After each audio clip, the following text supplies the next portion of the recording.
je vais simplement faire de l'accueil puisque nous attendons le go du bureau de représentation du Parlement européen à Paris pour l'enregistrement. La personne qui est en train de parler s'appelle Olivier Brunet. Elle va être l'animateur de cette session en dialogue avec Valérie Hayé qui nous fait le plaisir de sortir de réunion au Parlement européen, mais elle va nous expliquer aussi comment se passe la vie d'une parlementaire européenne confinée. Et puis, je vais faire un binôme qui n'est pas un binôme, mais qui est un trio avec mes collègues de la Maison de l'Europe à Nantes, avec Margot et avec Estelle à la Maison de l'Europe en Mayenne. Mais nous allons nous présenter dans quelques instants, le temps que vous vous installiez confortablement dans votre fauteuil ou dans l'endroit où vous êtes confiné. Nous expérimentons un format de webinaire qui est relativement nouveau, qui va nous permettre de parler avec un ensemble de personnes des 5 départements des Pays de la Loire, ce qui est un format qui a été assez peu utilisé. Et donc, nous allons pouvoir circuler de la Vendée à la Sarthe, à la Mayenne, au Maine-et-Loire et en Loire-Atlantique. Et puis, à 19h, nous devrons nous arrêter parce que les parlementaires vont d'une réunion à une autre et Valérie Hayé a d'autres obligations à 19h. Mais je la remercie déjà en notre nom d'avoir trouvé le temps de nous parler de sa connaissance des réponses à la crise du coronavirus que nous visiterons dans ses différentes dimensions, la dimension sanitaire et puis la dimension économique, tout en lui laissant la parole, je dirais, largement sur ce qu'elle souhaite en fonction de ses compétences. Et je me réjouis de dire que le webinaire est maintenant diffusé en direct sur Facebook.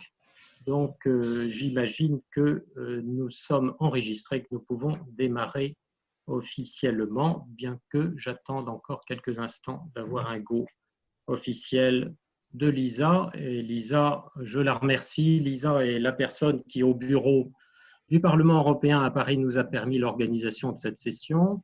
Cette session est organisée, donc, bienvenue, avec les 5 centres d'information Europe Direct des Pays de la Loire, les 4 maisons de l'Europe situées en Sarthe, en Mayenne, en Maine-et-Loire et en Loire-Atlantique, ainsi que le centre d'information Europe Direct adossé à la mairie de La Roche-sur-Yon. Ce webinaire va nous permettre de discuter des thèmes d'actualité. Nous avons une invitée qui est Valérie Hayé. Valérie Hayé qui est bien connue, je pense, en Pays de la Loire, en tout cas en Mayenne et au-delà. Je vais vous la présenter brièvement et puis elle n'hésitera pas à compléter quand elle va commencer à prendre la parole. J'avais noté, Valérie Hayé, que vous êtes née en 1986, que vous avez une vie politique à l'UDI, vous avez été l'assistante de Jean Arthuis, vous êtes République en marche, vous avez été vice-présidente de la Maison de l'Europe à Mayenne, vous êtes encore au Conseil départemental de Mayenne.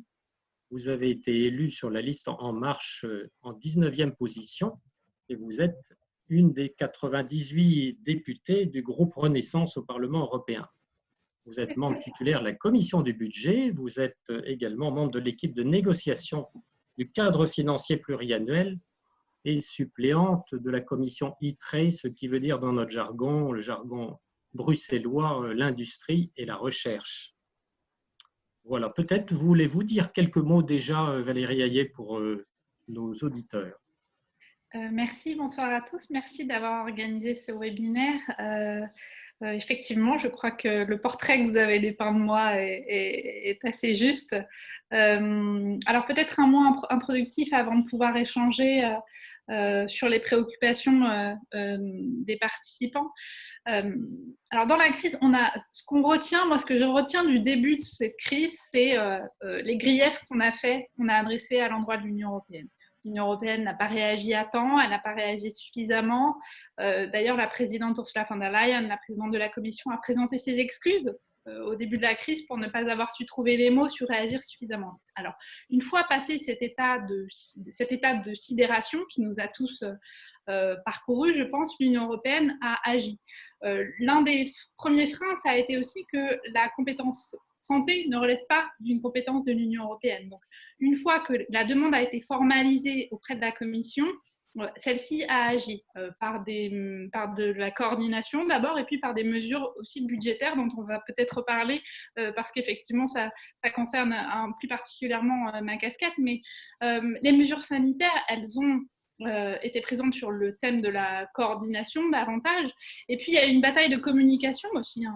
C'est aussi l'un des griefs qu'on a pu faire, ce qui a pu justifier qu'on a attaqué l'Union européenne. La Chine, les puissances extérieures qui ne nous veulent pas que du bien, sont allées sur le terrain de la communication pour dire qu'elles sont intervenues pour aider les Italiens, etc. Or, peut-être qu'il y a aussi eu un déficit de communication côté Union européenne parce qu'on a fait des choses. Peut-être qu'on a pêché aussi l'ensemble des institutions sur ce point-là.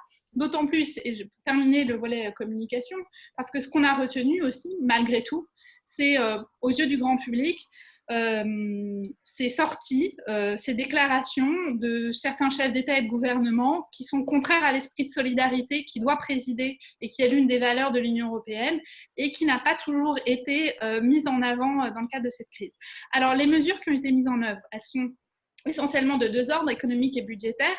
Il y a tout ce qui a déjà été mis en œuvre. La Commission a levé assez vite les mesures en termes sur le pacte de stabilité et de croissance. Elle a assoupli les règles en matière d'aide d'État.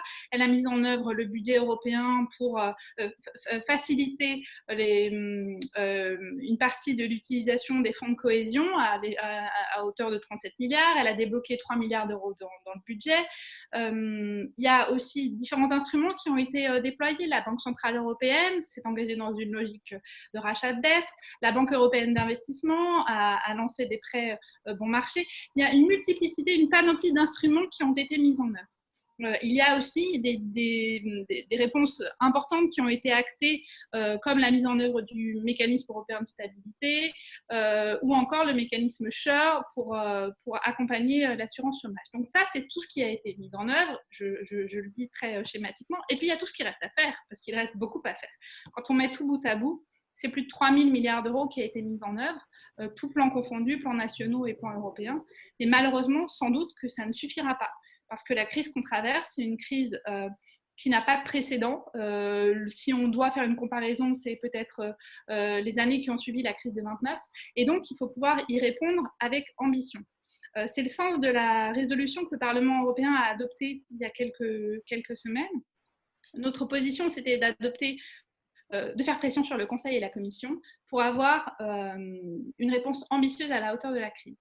Aujourd'hui, on a pu faire acter le principe d'un recovery bond ou d'un fonds de relance.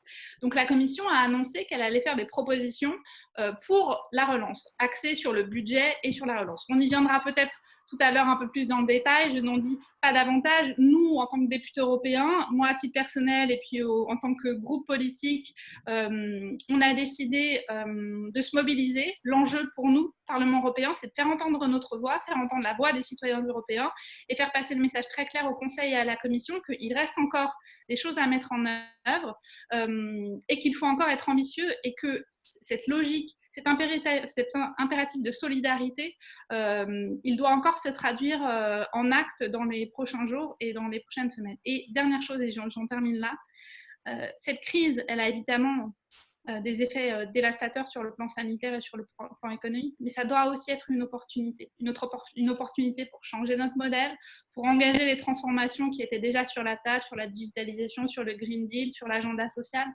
Et donc, je veux aussi croire qu'on tirera le positif de cette crise, qu'une fois que la réponse sera mise en œuvre, on pourra aussi saisir cette opportunité en lien aussi avec la conférence sur l'avenir de l'Europe pour proposer un nouveau projet, une nouvelle vision pour la construction européenne. Voilà pour ce propos introductif. Bon, mais merci beaucoup pour ce propos introductif. Je vais ajouter une question et puis après, je vais tout de même prendre le temps de laisser la parole à Margot et Estelle pour bien expliquer aussi, compléter un petit peu le cadre dans lequel on va travailler. Je retiens en tout cas les mots-clés, je dirais, qui sont des mots encourageants de solidarité, de communication, d'action, des différentes mesures qui ont été prises, qui effectivement ne sont pas toujours très apparentes dans les médias français. Un grand journaliste, un grand journal a parlé des somnambules de l'Union européenne il n'y a pas très longtemps. Et peut-être pouvez-vous compléter un petit peu aussi, vous l'avez évoqué, ce que le Parlement européen peut faire dans ce contexte interinstitutionnel où, de fait, on voit apparaître un Conseil qui a bien du mal à prendre des décisions et à trouver des terrains d'entente, une Commission qui fait de son mieux, mais qui On peut faire parfois le reproche d'intervenir un peu trop tard ou de réintervenir ou de refaire une nouvelle proposition de budget. Et puis le Parlement européen, on n'en parle pas tant que ça actuellement. Et le confinement, évidemment, fait que les gens sont peut-être moins visibles. Et peut-être pouvez-vous compléter aussi ce tableau. Qu'est-ce qu'une parlementaire confinée peut faire? Vous travaillez vraiment normalement? Alors, je ne travaille pas normalement, puisque forcément, quand on est parlementaire ou quand on fait de la politique, on rencontre des gens, beaucoup. Donc là, on les rencontre, mais différemment. Ce qui est positif, c'est que, et ça, je pense que ça ne s'applique pas uniquement au Parlement, ça s'applique à tous les champs de la société, sous réserve que ce soit possible aussi en termes de méthode de travail, c'est qu'il y a des choses qu'on faisait systématiquement, physiquement auparavant, qu'on pourra demain faire selon d'autres modalités. Zoom est une modalité, mais je pense que ça facilitera aussi certaines discussions, certaines réunions. Mais sinon, oui, on travaille de la même manière. Moi, j'ai la chance, entre guillemets, d'être sur les sujets budgétaires et économiques qui sont les principaux éléments de la réponse à la crise. Donc, effectivement, j'ai un peu de pain sur la planche. Et je sais que certains collègues, comme d'autres d'ailleurs, ont pu se sentir un peu inutiles dans la crise. Alors, on se pose toujours cette question-là. Il faut éviter l'agitation permanente, qui peut être aussi une tentation, ça c'est évident, mais il faut que chacun trouve sa place. Et moi, je pense que d'un point de vue de l'institution, Parlement européen, je le disais avant la crise, mais je pense que c'est encore plus prononcé aujourd'hui, le Parlement européen, il doit être l'empêcheur de tourner en rond du Conseil. On sait qu'il y a des choses qui ne peuvent pas bouger au Conseil parce que les États membres arrivent avec leur position nationale et parce que chacun a des comptes à rendre au national. Sauf qu'il y a une exigence, un impératif, une vision qu'on se doit de porter, nous, en tant que députés européens. Et c'est le rôle du Parlement européen, c'est ce qu'on fait depuis plusieurs mois, c'est-à-dire c'est créer le rapport de force, le renforcer aussi, pour faire passer le message à la Commission et au Conseil que non, les discussions ne sont pas une affaire, notamment en matière budgétaire et économique, ne sont pas que l'affaire des États membres au Conseil. Le Parlement européen, quand on parlera du budget, c'est un point de détail, mais qui n'en est pas un. Le Parlement européen a un pouvoir de veto. Il peut dire non. Et donc, à la table des négociations, ce n'est pas 27 chefs d'État et de gouvernement, c'est 28 acteurs. Et ce message-là, il faut qu'on le porte, qu'on le transmette. Et je pense que les résolutions qu'on adopte, c'est extrêmement important qu'on a deux enjeux en général, c'est l'ambition et l'unité du Parlement européen. Ces deux exigences qui sont extrêmement importantes, qu'il faut réunir quand on travaille sur une résolution, parce qu'il y a un message qu'on porte à l'endroit du Conseil et de la Commission et aussi du grand public. Et moi, je voudrais dire, je suis élue depuis l'année dernière, dans une nouvelle mandature, un Parlement européen totalement reconfiguré, avec des rapports de force politiques totalement différents, un groupe Renew charnière sur lequel les deux partis, les groupes majoritaires auparavant doivent compter, avec lequel les groupes majoritaires doivent compter. Et on voit bien, on l'a vu l'été dernier au moment de la désignation des commissaires, que le Parlement n'est plus aussi maîtrisable qu'il l'était auparavant. Moi, je crois que c'est une force parce que dans la situation qu'on vit aujourd'hui, c'était vrai avant la crise du Covid, c'est encore plus vrai aujourd'hui. Il faut qu'on ait une ambition pour le projet européen. On ne peut pas se résigner. Oui, on ne peut pas être résigné et se dire bon bah très bien, les querelles entre les chefs d'État et de gouvernement, il faut s'en satisfaire et on va valider tout ce qui va sortir du Conseil. Non, et je pense l'un des points de déception pour moi, c'est que la présidente de la Commission n'a pas saisi différentes opportunités qu'elle avait. Elle est arrivée, elle a été élue en juillet dernier sur un programme très ambitieux. Nous, Parlement européen, on lui a demandé à plusieurs reprises de réviser la proposition de budget qui datait de l'ère Juncker, 2018, en disant bon, très bien, vous avez un programme très ambitieux, on vous a manifesté notre soutien. Dans ce cas-là, mettez en accord le budget avec vos ambitions, ce qui n'a toujours pas été fait. Elle a annoncé il y a quelques semaines un plan Marshall pour répondre à la crise. On attend des propositions très concrètes. Aujourd'hui, ce que je vois, c'est que les propositions qui circulent à couvert ou à découvert sont très préoccupantes. Et donc, ça confirme qu'il faut que nous, Parlement européen, on continue à mettre la pression. Bon, merci pour votre approche dynamique et et encourageante, et puis aussi pour nous expliquer un petit peu les rapports de force entre les institutions et vis-à-vis des États membres.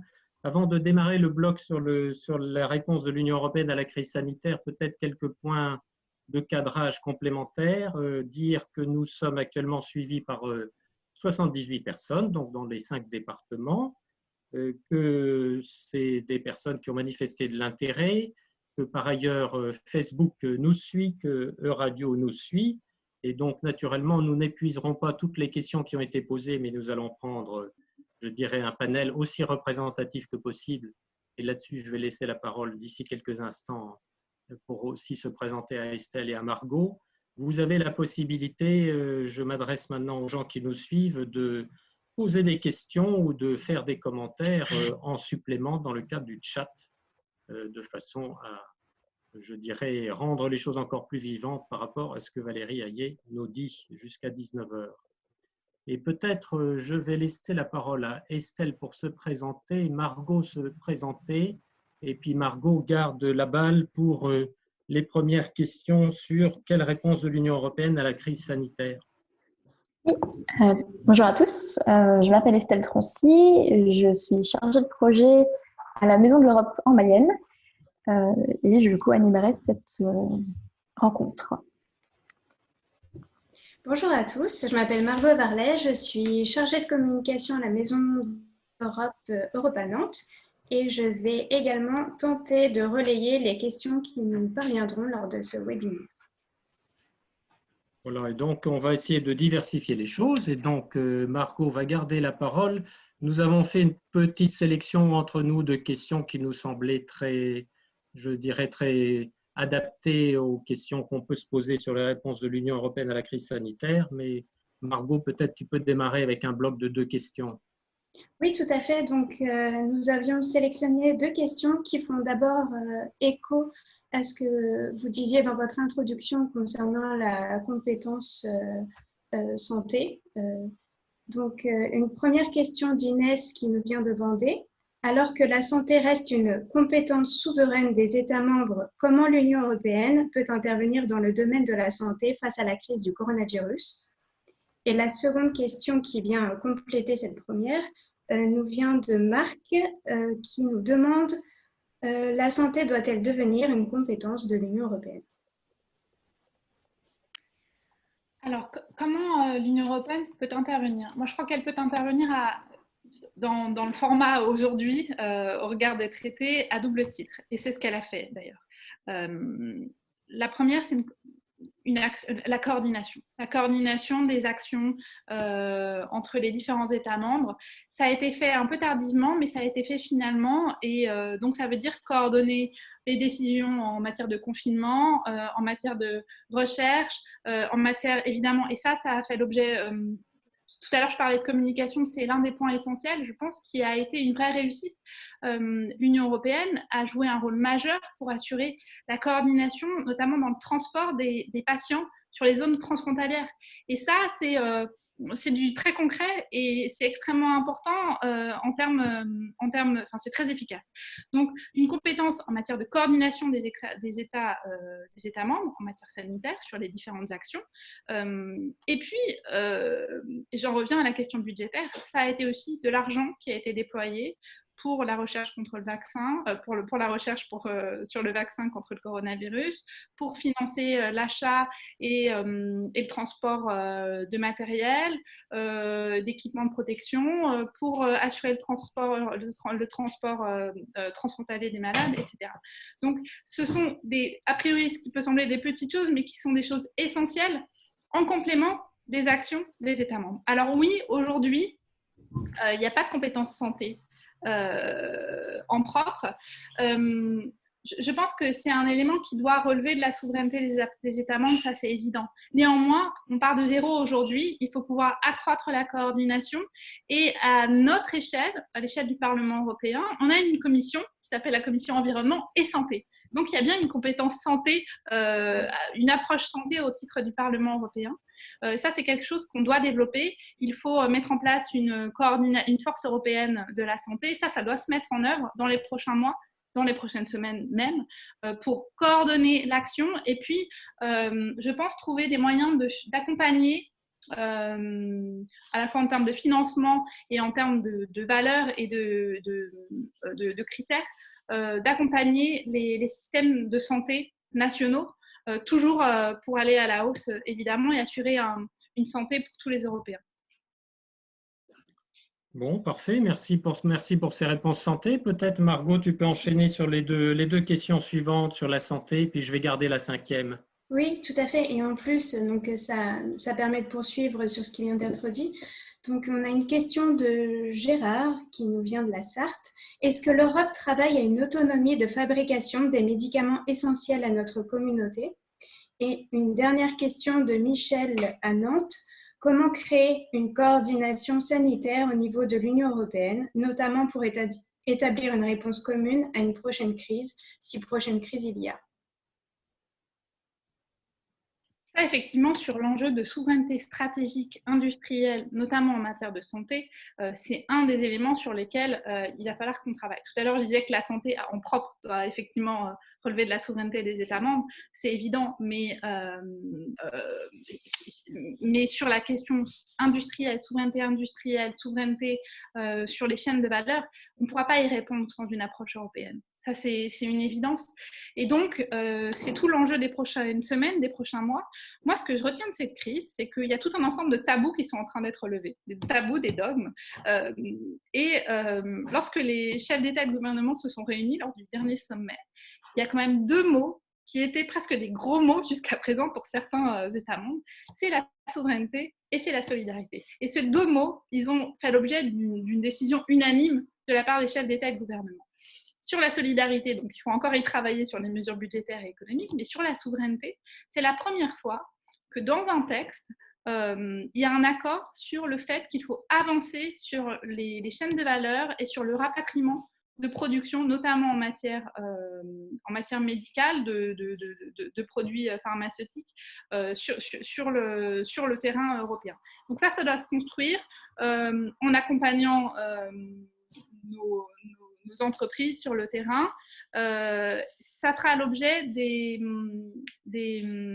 l'une des missions de Thierry Breton, le commissaire à l'industrie, qui a déjà une feuille de route sur la table, qui était déjà présente avant la crise, mais qui n'est que renforcée à la faveur de cette crise. Bon, merci. Effectivement, vous avez certainement raison d'insister sur le volet industriel et de solidarité et la préparation de la stratégie industrielle. L'animateur qui est face à vous a été longtemps à la Commission européenne. Il a vu aussi les changements se faire petit à petit sur les questions de santé, parce que c'est vrai que c'est un sujet étonnant qui est du domaine de compétences dites partagées, autrement dit vraiment très peu de compétences au niveau européen. Et pourtant, je découvre par exemple en préparant cette rencontre qu'on a mis en place un certain nombre de choses, comme par exemple le Centre européen de prévention et de contrôle des maladies à Stockholm, qui avait été mis en place en 2005 après le SRAS de 2003. Et je dois avouer que moi-même, j'étais assez ignorant des choses qui ont été faites. Donc, j'espère, comme vous, que les choses vont bouger en termes de santé. Et en matière de santé, je vais vous en faire une petite 5e de question qui est le relais d'une personne qui nous a posé une question sur le vaccin, qui est Bénédicte en Loire-Atlantique, et qui nous dit: peut-on décider que le vaccin trouvé contre le coronavirus sera bien public mondial, avec ses conséquences sur son prix et son accessibilité pour tous, ce qui, je dirais, fait le pont entre ce que vous disiez sur la politique européenne de recherche, qui n'est pas tellement expliquée ou rendue visible dans ces temps de crise, et c'est difficile parce que le citoyen attend des réponses immédiates alors que la recherche demande un petit peu de temps, mais aussi derrière ce vaccin, toute la dimension industrielle que vous avez évoquée, et puis la dimension mondiale, et peut-être aussi du fait que vous avez des compétences de relation avec l'Amérique latine et l'Asie. Voulez-vous, je dirais, finir avec nous ce bloc sur la crise sanitaire en montrant les différentes facettes de la crise sanitaire et en développant un peu plus sur le volet recherche, vaccin et bien public mondial, ce qu'un certain nombre d'entre nous pourraient souhaiter à coup sûr. Donc, en n'oubliant pas que l'Europe n'est pas une forteresse, mais que aussi cette pandémie est mondiale. Oui, effectivement, on voit que l'Europe n'est pas une forteresse puisque ce virus n'est pas né, entre guillemets, a évolué à l'échelle du monde et donc il est parti de l'Asie, il est arrivé en Europe et puis il a traversé l'Atlantique. Évidemment, il y a une politique en matière de recherche qui doit être assumée, davantage développé. Il y a des crédits qui ont été libérés, mais il faut continuer et déployer davantage d'argent. C'est le sens aussi de l'appel qui a été lancé lundi à l'initiative de la présidente de la Commission, du président du Conseil et de certains chefs d'État et de gouvernement pour, à l'échelle mondiale, débloquer des crédits privés et publics pour la recherche contre le vaccin. Et là-dessus, bien évidemment, on aura un enjeu. Alors, il y a la question du temps, évidemment, parce qu'on aurait besoin d'une réponse rapide et immédiate. Effectivement, le temps de la recherche n'est pas le temps de l'urgence, même si je crois comprendre que la recherche n'a jamais été aussi rapide dans les réponses qu'elle apporte et dans son travail aujourd'hui. Et puis, oui, l'enjeu, ce sera, une fois que ce fameux vaccin aura été trouvé, je pense, c'est ce que dit aussi le commissaire Breton, je pense qu'en Europe, on a les moyens de trouver ce vaccin, mais à la limite, peu importe, tant mieux s'il est trouvé en Europe, mais peu importe, l'intérêt, le principal, c'est qu'il soit trouvé le plus vite possible. Et après, le deuxième enjeu, ce sera quelle accessibilité de ce vaccin-là.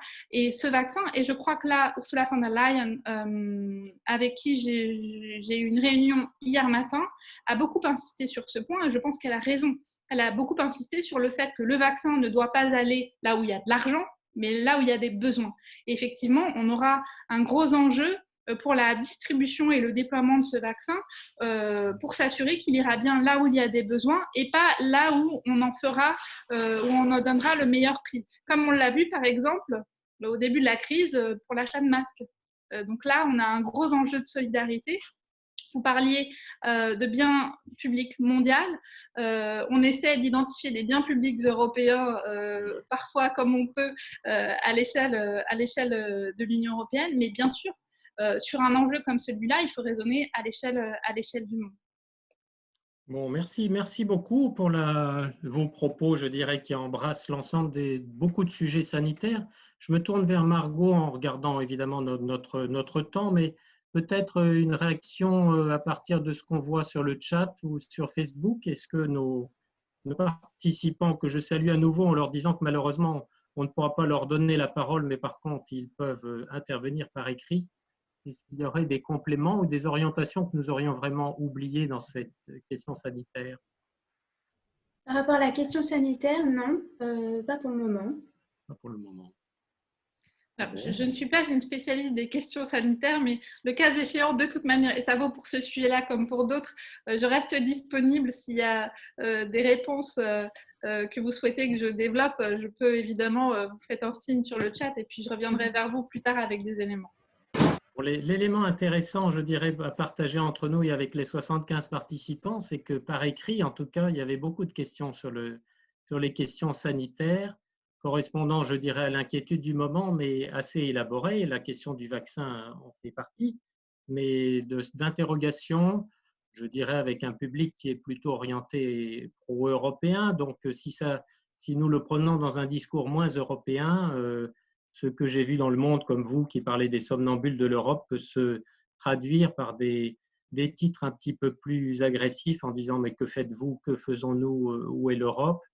Mais je crois que vous avez répondu aussi précisément sur je dirais, la chronologie des choses qui se font et puis le rythme des institutions qui n'est jamais à la hauteur des urgences ou des situations nécessitant beaucoup de rapidité ou des accélérations. Un budget ou une révision de budget, c'est toujours compliqué. Ce qui va me faciliter la liaison avec le deuxième bloc de nos questions, si vous le voulez bien, qui vont être un ensemble de questions sur quelle réponse de l'Union européenne à la crise économique.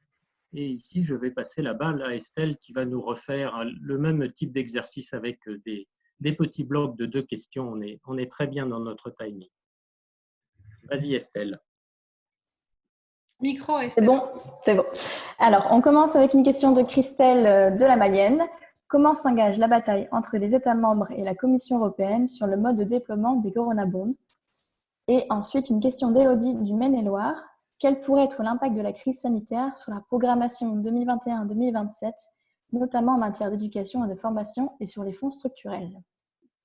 Et donc, évidemment, invitation de votre part à nous dire ce que c'est que les Corona Bonds, qui ne sont pas forcément dans le vocabulaire quotidien.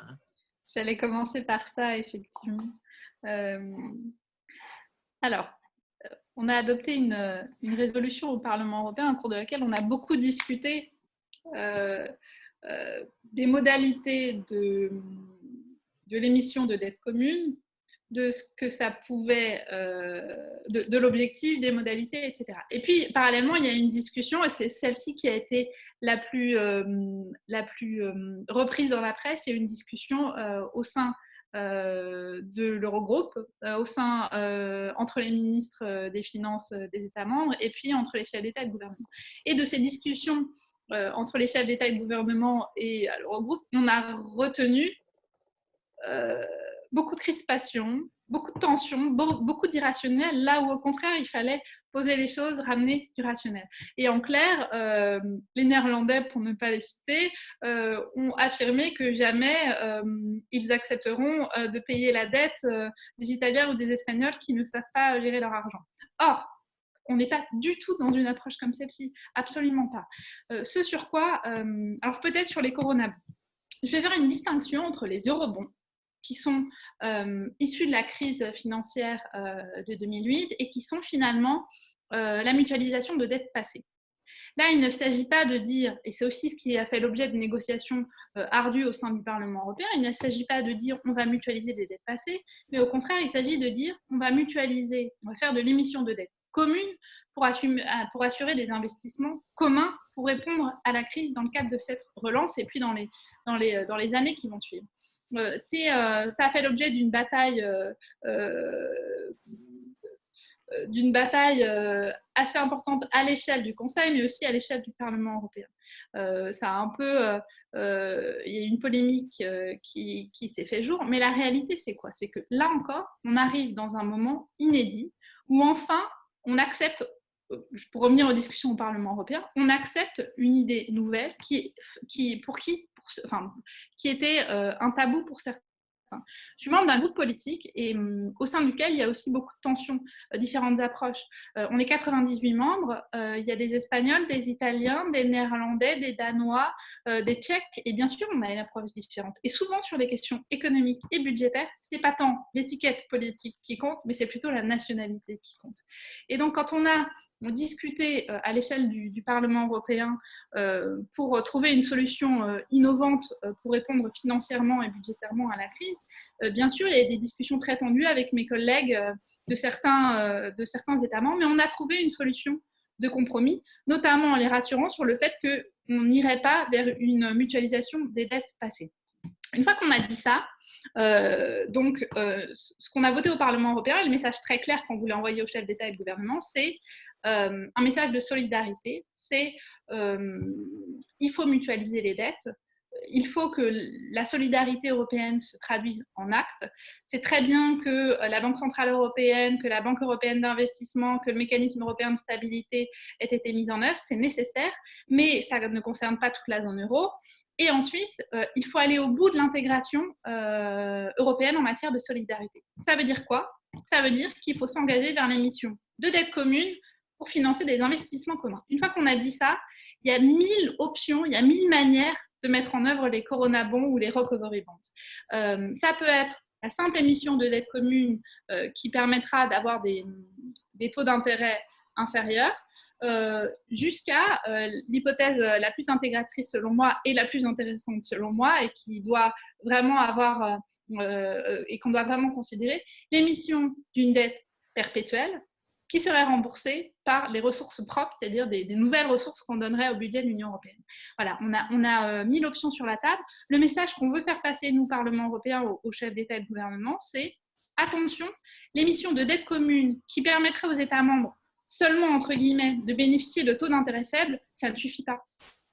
l'Italie, l'Espagne ont déjà de quoi aller chercher des prêts à taux intéressants sur le marché. Il faut aller au-delà, il faut émettre une dette commune et la redistribuer via des subventions, par exemple. Donc ça, c'est tout l'objet des discussions qui vont arriver dans les prochains jours au Parlement et au Conseil. La deuxième question, c'est les implications sur les négociations. On m'a posé la question hier. Le plan de relance, le plan Marshall, tel qu'annoncé par la présidente de la Commission, doit s'appuyer sur deux éléments. Le plan de relance et le cadre financier pluriannuel, donc le budget pour les années 2021-2027. À aucun moment, et nous y serons très vigilants, à aucun moment il ne s'agit de réduire le budget 2021-2027 parce qu'on aura mis en œuvre le plan de relance. Au contraire, le plan de relance, il doit venir répondre à la crise. La crise, et d'ailleurs les chiffres sont tombés aujourd'hui, la Commission évalue à au moins 7 points de perte de PIB en moyenne sur les 27. Donc ça veut dire que le plan de relance, il doit répondre à la crise en magnitude, en ampleur. C'est entre 8, 12, voire 15 points de perte de PIB. Il faut que ce plan de relance, il soit autour de 1000 à 1500 milliards d'euros en plus de ce qui a déjà été mis sur la table. Mais ça ne veut pas dire que ça doit se suffire, et au contraire, ça vient en plus du budget européen. Et alors, sans aller trop dans la technique, dans le jargon, dans la bulle, on parle de non-paper, donc c'est des papiers non officiels qui sont diffusés, à dessein ou pas d'ailleurs, sur ce que projette la Commission pour répondre à la crise.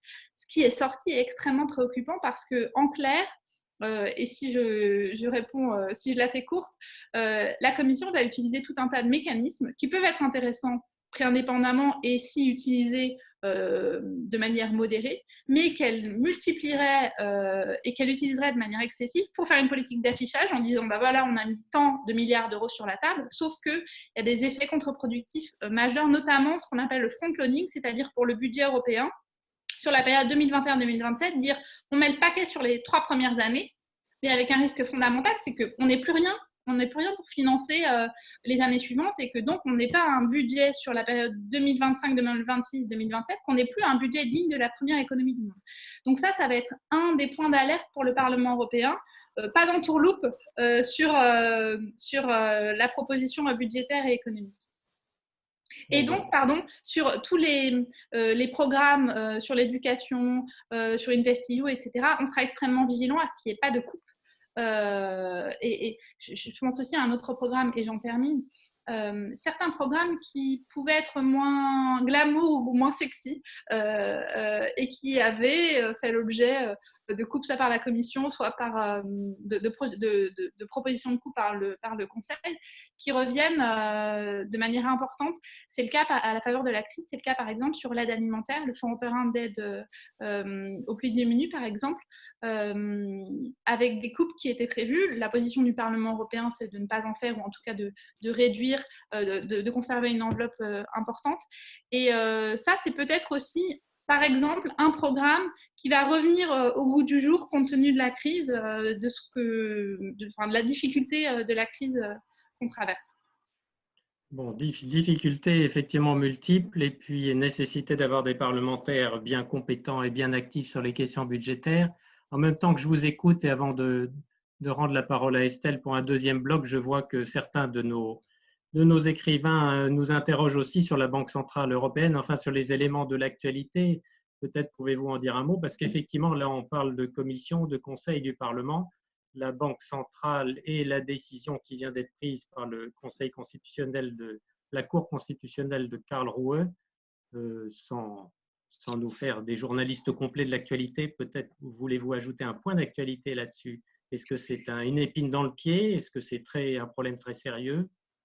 Alors, dans le message qui est renvoyé, oui, c'est un problème sérieux, parce que on a un problème constitutionnel aussi. Hein. Une Cour constitutionnelle nationale se permet de juger du droit européen. Donc là, on a quand même un problème de droit et de hiérarchie du droit. Et puis, dans le message qui est renvoyé par les institutions allemandes, ça reste préoccupant, évidemment. Et pour rassurer les marchés, ça n'est pas ni le bon moment, ni le bon message. Néanmoins, et donc oui, il peut y avoir une sorte de schizophrénie quand de l'Allemagne, qui est à la fois membre de la zone euro, qui ne veut pas de mutualisation de la dette et qui remet en cause l'indépendance de la Banque centrale européenne. Bon, en tout état de cause, cette décision, elle a été prise. La Cour donne 3 mois à la BCE pour apporter des éléments de précision. La Banque centrale européenne le fera. Il me semble aussi que la décision de la Cour ne concerne pas spécifiquement les mesures d'urgence qui ont été prises. Donc oui, c'est une brèche, c'est un très mauvais signal qui est envoyé, mais moi je veux rester positive. Je sais que ça n'est pas une fin. Donc il y aura des déploiements encore et des développements dans les prochaines semaines. On a un vrai sujet sur le rôle de l'euro, bien sûr. Et c'est là encore, en termes de timing, de calendrier, face à la crise, c'est vraiment un très mauvais signal qui est renvoyé, sans jouer les oiseaux de mauvais augure. C'est vrai qu'on se pose tous la question de l'explosion de la zone euro, on se pose tous la question de la prolongation et du projet européen. Je crois qu'on est très majoritaire, si ce n'est unanime autour de la table aujourd'hui, pour dire qu'on est tous des pro-européens convaincus et qu'on a envie de sortir renforcés de cette crise. Il faudra tirer les enseignements et les conséquences d'un certain nombre de décisions qui sont prises au niveau national. Bon, merci beaucoup. Je vois l'heure qui tourne. Peut-être, Estelle, encore une question sur la question économique et puis on va aller vers l'avenir du projet européen. Tout à fait. Alors, on a une question d'Alice de Vendée qui nous demande si l'Europe serait-elle prête à déclencher un semblant de plan Marshall après la pandémie pour redresser l'économie des pays européens touchés. C'est tout l'objet et d'ailleurs la présidente von der Leyen l'a appelé un plan Marshall de l'économie, c'est tout l'objet des propositions qu'elle va faire dans les prochains jours. Elle devait les faire aujourd'hui d'ailleurs, et puis elle a reporté, donc c'est reporté à fin mai. Un plan Marshall qui serait assis sur deux outils, comme j'ai dit tout à l'heure, le fonds de relance et le budget européen. Je pense que ce qui est bien, c'est qu'il y a quand même des éléments positifs. La Commission veut asseoir ce plan de relance sur le budget européen. Le budget européen, c'est l'instrument de solidarité le plus largement admis par tous les États membres au sein de l'Union européenne. Et donc, c'est un bon outil, un bon instrument. L'enjeu pour les prochains jours, c'est nous, en tant que Parlement européen, de continuer à actionner le rapport de force pour qu'on ait un plan Marshall qui soit à la hauteur en termes de masse. Un plan Marshall qui ne soit pas que des prêts. Il peut y avoir un peu de prêts, mais il faut surtout des subventions, des investissements directs. Je voudrais rappeler que le plan Marshall auquel on fait référence était composé à 90% de subventions. Et donc, c'est là tout l'enjeu, c'est comment la solidarité va se traduire à l'échelle de l'Union européenne. Et bien sûr, même d'un point de vue purement basique et voire même cynique, les Pays-Bas, là encore pour ne pas les citer, ont tout intérêt à ce que la situation économique en Espagne, en Hongrie, en Lituanie, au Portugal soit la meilleure. Parce que les Néerlandais,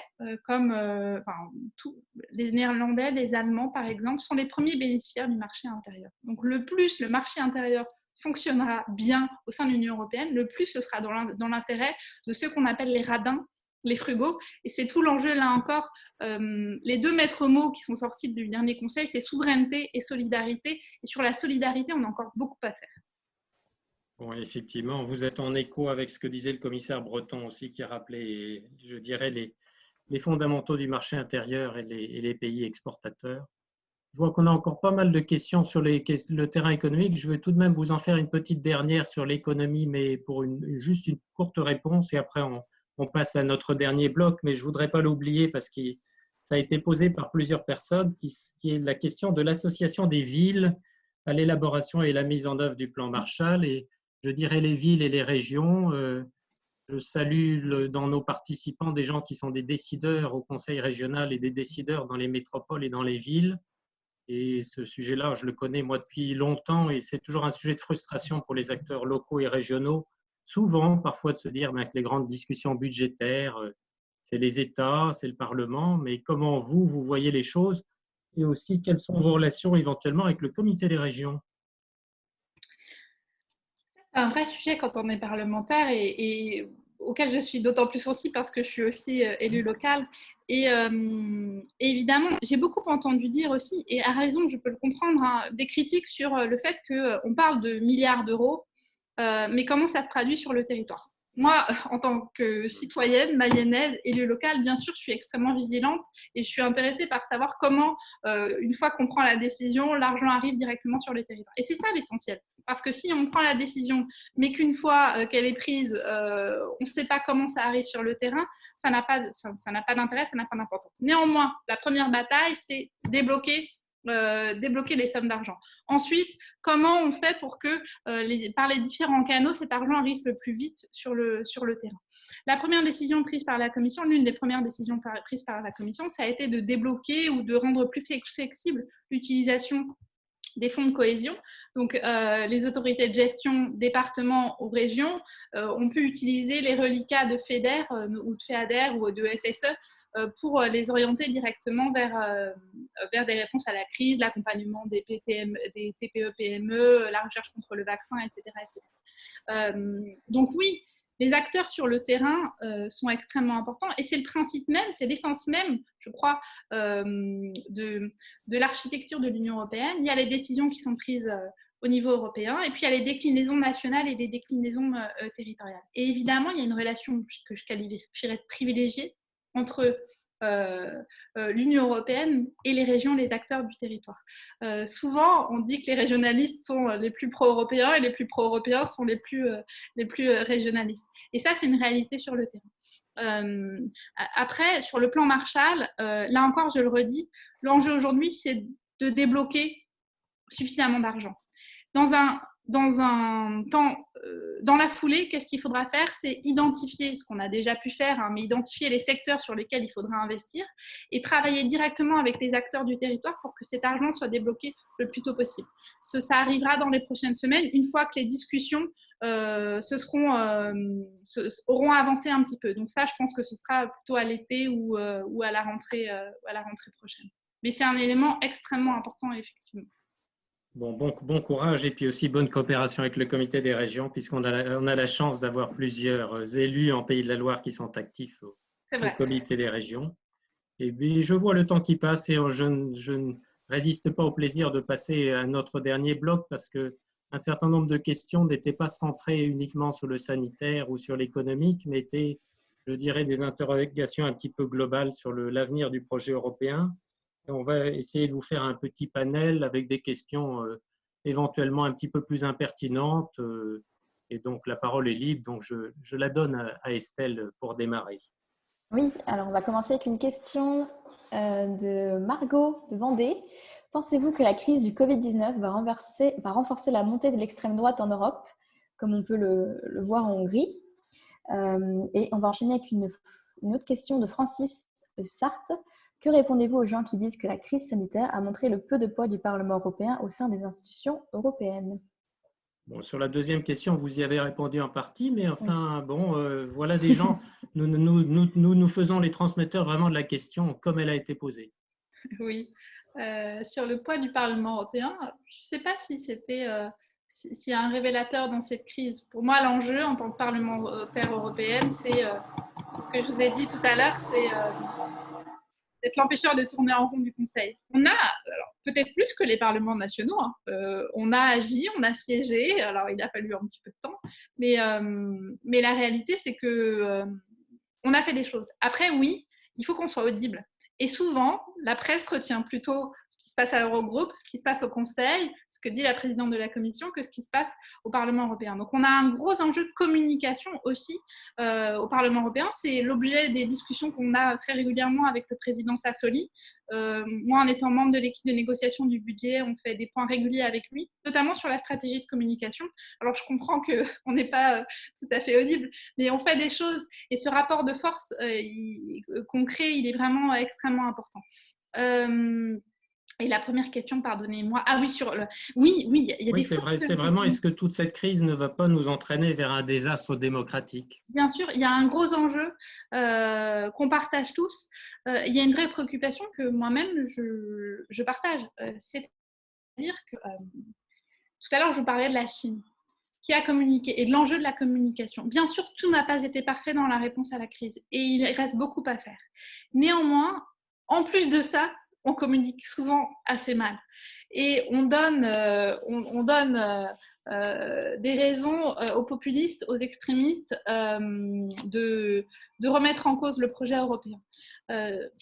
L'Union européenne, pour moi, c'est avant tout des valeurs de solidarité, notamment de respect de l'état de droit, etc., etc. Les valeurs de solidarité, certains chefs d'État et de gouvernement n'ont pas su les démontrer. Les valeurs de respect de l'état de droit, on voit ce qui se passe en Hongrie, en Pologne. Malheureusement, il y a un certain nombre de brèches qui étaient déjà présentes avant la crise et qui sont renforcées pendant la crise. Donc, il faut pouvoir y répondre, il faut que l'Union européenne y réponde. Et puis, donc là, on a un vrai sujet sur le respect de l'état de droit sur lequel il va falloir se pencher immédiatement, mais aussi dans les prochaines semaines, en lien avec le budget aussi, parce qu'on peut avoir un effet levier en la matière, faire passer des messages forts. Et puis, je reviens à l'exemple de l'Italie. Quand la présidente Ursula von der Leyen s'adresse à la presse italienne en pleine crise, au début de la crise, en parlant de Green Deal, de digital, et sans un mot sur le Covid, alors que les Italiens étaient en plein confinement, c'est une erreur magistrale, évidemment, et elle s'est excusée. Alors, évidemment, le digital et le Green Deal sont des priorités qu'il faut encore avoir en tête et qui seront des éléments de la relance. Mais il y a eu des fautes, des erreurs très importantes commises. À côté de ça, parallèlement, ce que je vois au Parlement européen, c'est que mes collègues des extrêmes sont absolument pas mobilisés. Et mes collègues des extrêmes, ils sont sur des positions simplistes, électoralistes. Ils ne cherchent pas à trouver des solutions. Ils ne cherchent pas à construire avec nous.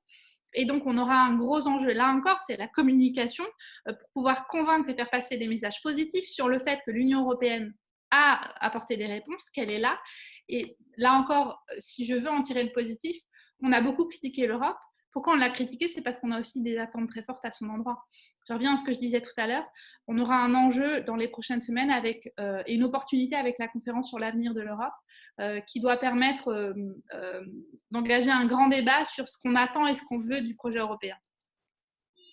Bon, c'est très bien. Vous êtes vraiment porté, je dirais, par l'avenir. Mais en tout cas, sur l'avenir, je donne la parole à Margot. On a encore probablement 2 questions qu'on va essayer de glisser dans le temps qui nous reste sur l'avenir du projet européen, avec des appels à des réponses courtes, mais vous maîtrisez bien le temps. Je dirais pour répondre vraiment à des inquiétudes ou des sollicitations qui nous sont venues.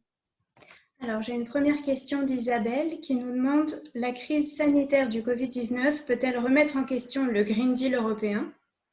Et une seconde question qui vient d'apparaître dans le chat de Michel. « L'Europe vous protège, ne cesse-t-on de dire quels moyens l'Union européenne peut trouver dans la crise sanitaire pour s'affirmer offensive dans la défense des citoyens et la préservation des libertés individuelles ?» Sur le Green Deal, au contraire, la relance va être un moyen d'accélérer le Green Deal. Toutes les priorités qui étaient sur la table, le Green Deal, la digitalisation, l'agenda social aussi, finalement, cette relance doit être, les deux vont de pair et vont se nourrir. Donc, il va falloir aussi qu'on travaille. Là, on a accompagné, on a pris des mesures d'urgence sans conditionnalité. Mais demain, dans la relance, il faudra mettre en œuvre des conditionnalités. Peut-être qu'on y travaille avec mes collègues, mettre en place des conditionnalités pour bénéficier des fonds issus du fonds de relance. C'est-à-dire pas de fonds si le projet ou l'entreprise ou l'État membre ne respecte pas les accords de Paris. Donc ça, moi, je suis très confiante. Je pense qu'au contraire, cette crise, la relance qu'on va orchestrer, organiser, va permettre de nourrir et de conforter l'objectif du Green Deal. Sur la question des citoyens, du respect de l'état de droit, c'est un enjeu fondamental. Et on a vu, comme j'ai dit tout à l'heure, que Orban, par exemple, saisit cette opportunité pour continuer à remettre en cause les droits des minorités, à bafouer le principe d'indépendance de la justice, à dominer le pouvoir législatif, à s'octroyer les pleins pouvoirs pour une durée illimitée. Donc là, on a un vrai enjeu, je le disais, l'Union européenne, c'est aussi des valeurs de respect des minorités, de l'état de droit, il faut que l'Union européenne se positionne très fortement. Les commissaires en charge de ces sujets ont communiqué cette semaine, à l'endroit de la Pologne notamment. On a une vraie alerte et effectivement, l'Europe, ça n'est pas qu'un marché. L'Europe, c'est aussi un projet politique et c'est une vision pour les citoyens. En tant que Française, je suis extrêmement attachée et je suis très soucieuse d'entendre, j'ai 2 de mes collègues qui sont hongroises et qui prennent de plein fouet les attaques d'Orban. Et pour moi, c'est extrêmement important d'échanger avec elles parce qu'on peut aussi avoir, je vous parlais tout à l'heure de conditionnalité des aides, il faut trouver cet équilibre entre protéger les droits des citoyens et puis sanctionner les États membres. Et sur les conditionnalités des aides, typiquement, il ne faut pas dire en Hongrie ou en Pologne, on a des problèmes avec le respect de l'état de droit, donc on supprime les aides européennes. Non, parce que en fait, qui va être lésé, ce sont les acteurs sur le terrain. Donc il va falloir qu'on trouve des mécanismes pour s'assurer que l'argent, et je reviens toujours à l'argent, pardon, mais c'est parce que aujourd'hui, il faut aussi qu'on construise un projet politique et je vous invite vraiment à participer à la conférence sur l'avenir de l'Union quand elle sera définie, parce qu'on pourra se projeter de nouveau vers une vision et un projet très fort pour ce qu'on veut construire ensemble à l'échelle de l'Union. Bon, merci beaucoup. On n'aura pas le temps de tout couvrir. Il y avait effectivement un peu aussi les préoccupations, et je les vois aussi dans le chat sur le bloc de la libre circulation. Enfin, est-ce que tout ceci ne va pas aboutir à une implosion de l'espace Schengen? Enfin, est-ce qu'on sera capable de revenir tout de même à des fondamentaux de libre circulation? Est-ce qu'on va aussi arriver à sauvegarder la belle mobilité des jeunes telle qu'on veut la promouvoir avec Erasmus et d'autres dispositifs? Peut-être pouvez-vous prendre cette question et puis je dirais ajouter un mot final pour nous encourager aussi à continuer à nous intéresser à l'Europe, ce que nous faisons tous, mais de la manière positive et combative qui a caractérisé cette rencontre. On est dans une période exceptionnelle, avec des mesures exceptionnelles qui sont mises en œuvre. Alors, bien sûr, on ne pourra pas revenir demain à la situation d'avant, notamment sur la question des frontières. On va revenir à la normale progressivement. Quand? Je ne le sais pas. Il va falloir que ce soit fait de manière coordonnée, ça c'est évident. Sur la question d'Erasmus, par exemple, Erasmus, c'est l'une des réussites majeures du projet européen. Je n'imagine pas qu'on ne retrouve pas ce modèle-là qui est vraiment l'un des programmes phares de l'Union européenne et qui parle à beaucoup d'Européens et de citoyens européens et qui est un programme qui participe de la construction de la citoyenneté européenne.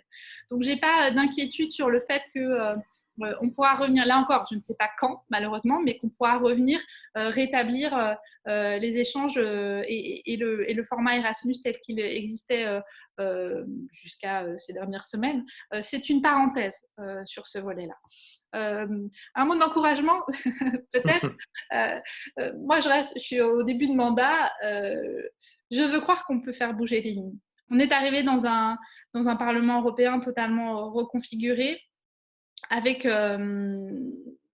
beaucoup à faire. Moi, je me suis engagée parce que je pense que je constate que l'Europe est au milieu du gué, qu'on n'a pas de projet politique, que le dernier projet qu'on a eu, c'était finalement l'euro, qui n'a pas embarqué, qui ne concerne pas tous les États membres aujourd'hui. On n'a plus de projet politique. Ce projet politique, il faut qu'on le construise ensemble. Et là encore, j'ai déjà évoqué à plusieurs reprises, il y a un moment démocratique très fort qui va arriver, c'est la conférence pour l'avenir de l'Union.